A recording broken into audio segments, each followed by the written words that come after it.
വയനാട്ടിൽ കാട്ടിൽ ഒരു കിഡ്നി സ്റ്റോൺ എടുക്കുന്ന ഒരു ട്രൈബൽ സൊസൈറ്റിയിൽപ്പെട്ട ഒരു മന്ത്രവാദി ഉണ്ട് പോലും. അപ്പോൾ ലേറ്റ്ലി എനിക്കൊരു പേഷ്യൻ്റ് സ്കാൻ ചെയ്യാൻ വന്നു. ഒരു 30-35 ഇയേഴ്സൊക്കെ പ്രായം തോന്നുന്ന ഒരാളായിരുന്നു. അപ്പോൾ അവർ പറഞ്ഞത് കല്ല് പോയോ നോക്കാൻ വേണ്ടി പറഞ്ഞു. അപ്പോൾ ഓൾറെഡി പുറത്തെടുക്കുന്ന സമയത്ത് അയാളുടെ കല്ല് താഴെ ഇറങ്ങിയിട്ട് സ്റ്റെൻഡൊക്കെ ഇട്ട ഒരു പേഷ്യൻ്റ് ആയിരുന്നു. അപ്പോൾ ആ പേഷ്യൻറ്റിന് ഈ കല്ല് പോയോ നോക്കണം. പക്ഷെ ഞാൻ നോക്കിയപ്പോൾ കല്ല് അവിടെ തന്നെ ഉണ്ട്. അയാൾ ആക്ച്വലി എൻ്റെ അടുത്ത് തന്നെ 3 പ്രാവശ്യം സ്കാൻ ചെയ്യാൻ വന്നു. അപ്പോൾ ഞാൻ വിചാരിക്കുന്നത്, ഞാൻ അയാളോട് ചോദിക്കുകയാണ്, നിങ്ങൾ എന്ത് കണ്ടിട്ടാണ് അങ്ങനെ ഒരാൾ ജസ്റ്റ് തൊട്ടിട്ടൊരു കല്ലെടുത്തെന്നുള്ളത് നിങ്ങൾ എങ്ങനെയാണ് വിശ്വസിച്ചതെന്ന് പറഞ്ഞപ്പോൾ അവിടെ കുറേ ആൾക്കാർ വരുന്നുണ്ട്, കുറേ ആൾക്കാർ ചെയ്യുന്നുണ്ടെന്നൊക്കെ പറഞ്ഞു.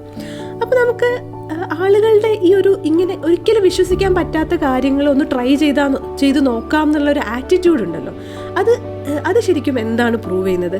അത് നമ്മുടെ ഇത്രയും ലിറ്ററസിയുള്ള ഈ നാട്ടിൽ എന്തുകൊണ്ടാണ് ആളുകൾ ഇങ്ങനെ പോകുന്നത്?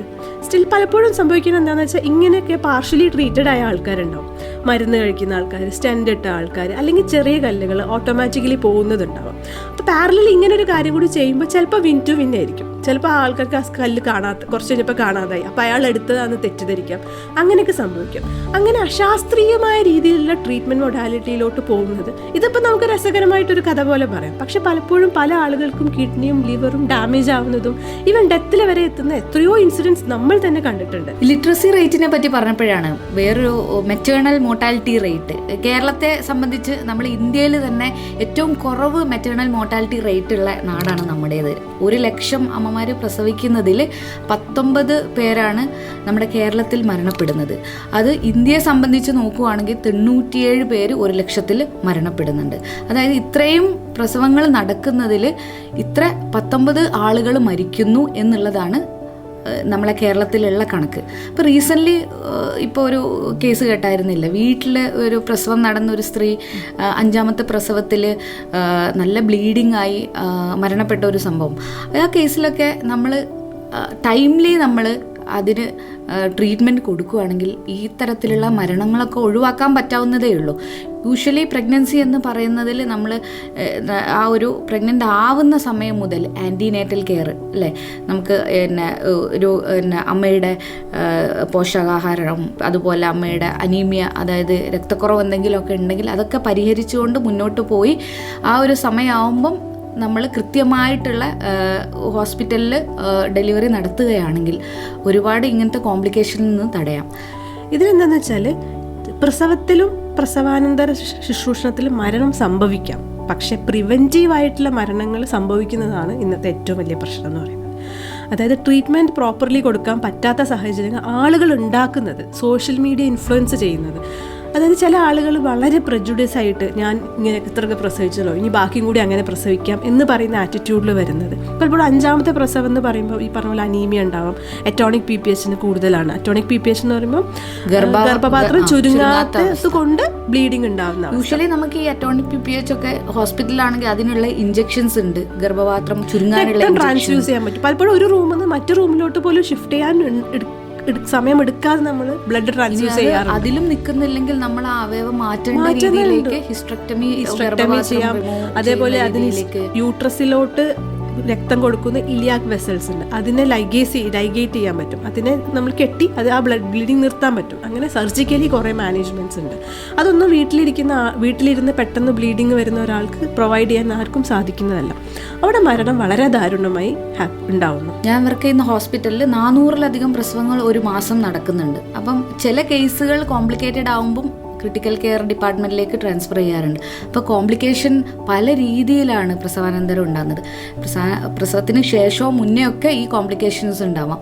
നമ്മൾ ഇപ്പോഴത്തെ കാലത്ത് നമുക്ക് ലൈഫ് സ്റ്റൈൽ ഡിസീസസ് ഒരുപാടുണ്ട്. ഇപ്പോൾ ഏർലി പ്രഗ്നൻസിയിൽ തന്നെ ഒരുപാട് പേർക്ക് ഷുഗറും പ്രഷറും അതുപോലെ അത് കാരണമായിട്ടുള്ള കോംപ്ലിക്കേഷൻ, ഈ പ്രഷറൊക്കെ പ്രഗ്നൻസിയിൽ വരുമ്പോഴേക്ക് PIH, എക്ലാംഷ്യ, അതായത് അപസ്മാരം പോലെ വരെ ഉണ്ടാവാം. ഇതുപോലെ തന്നെ ഈ പറഞ്ഞ ഈ ബ്ലീഡിങ്, ഓവറായിട്ടുള്ള ബ്ലീഡിങ് കാരണം ചിലപ്പം കോംപ്ലിക്കേറ്റഡ് ആവും. അതുപോലെ പൾമണറി എംബോളിസം, കാലിലൊക്കെ രക്തക്കട്ട കെട്ടിയിട്ട് അത് കാരണമായിട്ട് ചിലപ്പം അത് ലങ്സിലേക്ക് വന്ന് ഓക്സിജൻ്റെ അളവ് കുറയുന്ന കോംപ്ലിക്കേറ്റഡ് ആയിട്ടുള്ള കണ്ടീഷൻസും അത് നമുക്ക് ഹോസ്പിറ്റലിൽ തന്നെ മാനേജ് ചെയ്യാൻ ഭയങ്കര ബുദ്ധിമുട്ടുള്ള കാര്യങ്ങളാണ്. ഈ പ്രസവാനന്തര ശുശ്രൂഷ, പ്രസവാനന്തര റെസ്റ്റ് എടുക്കൽ പരിപാടികൾ നമ്മുടെ നാട്ടിലെല്ലാവർക്കും അറിയാമല്ലോ. നമ്മളെല്ലാവരും പ്രസവിച്ച് കഴിഞ്ഞാൽ കാലി നീട്ടി വെച്ച് അനങ്ങാണ്ട് കിടക്കുക എന്ന് പറയുന്നൊരു ശുശ്രൂഷണ രീതിയുണ്ട്. പണ്ടത്തെ കാലഘട്ടത്തിലെ ആളുകൾക്ക് വളരെയധികം ഫിസിക്കൽ ആയിട്ടുള്ള വർക്കുകൾ ഉണ്ടായിരുന്നു. കുക്കിംഗ് ആയാലും ഇപ്പം അതുപോലെ തന്നെ വീട്ടിലെ ക്ലീനിങ് ആയാലും ഇന്നത്തെ പോലത്തെ ഫെസിലിറ്റീസ് അവൈലബിളാണ്. അന്ന് അവർക്ക് പ്രഗ്നൻസി ആൻഡ് പോസ്റ്റ് പ്രഗ്നൻസി വളരെയധികം റെസ്റ്റുകൾ ആവശ്യമായിരുന്നു.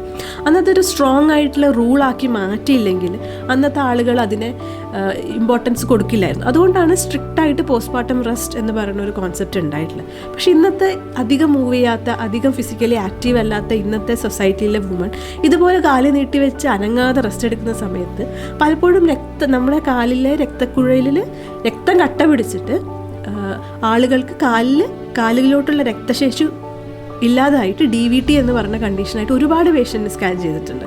അതുപോലെ തന്നെ ഇതിൽ നിന്ന് ഈ രക്തം കട്ട പിടിച്ചെന്ന് ത്രോംബസ് പോലെ നമ്മുടെ ലങ്സിലോട്ട് പോയിട്ട് പൾമണറി ത്രോംബോ എംബോളിസം വരുന്ന കണ്ടീഷൻസ്, വളരെ കോംപ്ലിക്കേറ്റഡ് ആയിട്ടുള്ള കണ്ടീഷൻസ് വരാറുണ്ട്.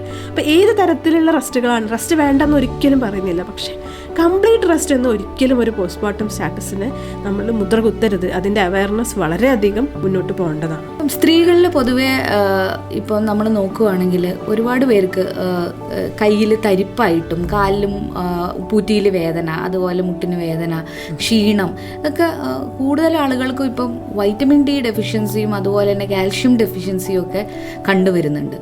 നമ്മളിപ്പോൾ ആസ് എ ഡോക്ടർ നമ്മൾ എവിടെ പോയാലും, ഒരു കല്യാണ വീട്ടിൽ പോയാലോ കുടുംബക്കാരെടുത്ത് പോയാലോ ആളുകൾക്ക് എപ്പോഴും അപ്രോച്ച് ചെയ്ത് നമ്മളോട് പറയാനുള്ളത് ഇങ്ങനെയുള്ള വേദനകളെ പറ്റിയാണ്.